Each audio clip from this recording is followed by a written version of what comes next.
27 నాడు 25 ఏళ్లు నిండి 26వ ఏట పార్టీ అడుగుపెట్టింది. ఈ భారతదేశ చరిత్రలో మీరు చూసినట్టయితే వేళ్ల మీద లెక్క పెట్టొచ్చు ఎన్ని పార్టీలు 25 ఏళ్ల పైచిలుకు మనగలిగిన పార్టీలు, బతకగలిగిన పార్టీలు, బట్టగట్టగిన పార్టీలు ఎన్ని అంటే ఏళ్ల మీద లెక్క పెట్టచ్చు. అదే మన తెలుగు రాష్ట్రాలు చూస్తే ఇదివరకు ఉమ్మడి ఆంధ్రప్రదేశ్, ఇప్పుడు తెలంగాణ ఆంధ్రప్రదేశ్ చూస్తే రెండే పార్టీలు కదా. 25 ఏళ్ల పైగా నిలబడ్డ పార్టీలు రెండే కదా. 43 ఏళ్ల కింద పుట్టిన తెలుగుదేశం పార్టీ, 83 పుట్టిన తెలుగుదేశం పార్టీ ఒకటి, రెండవది 2001లో పుట్టిన టిఆర్ఎస్ పార్టీ, ఈరోజు బీఆర్ఎస్ పార్టీ రెండవది. అంటే ఇక్కడ ఆలోచించాల్సిన విషయం ఏంటి అంటే అధికారం ఉన్నదా లేదా అన్నది ముఖ్యం కాదు.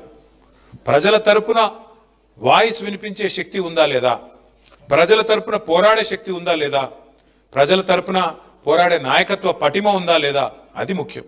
సరే, అధికారం ఆ ప్రాసెస్లో అప్పుడప్పుడు వస్తే వస్తుంది, రాకపోతే రాదు. దాని గురించి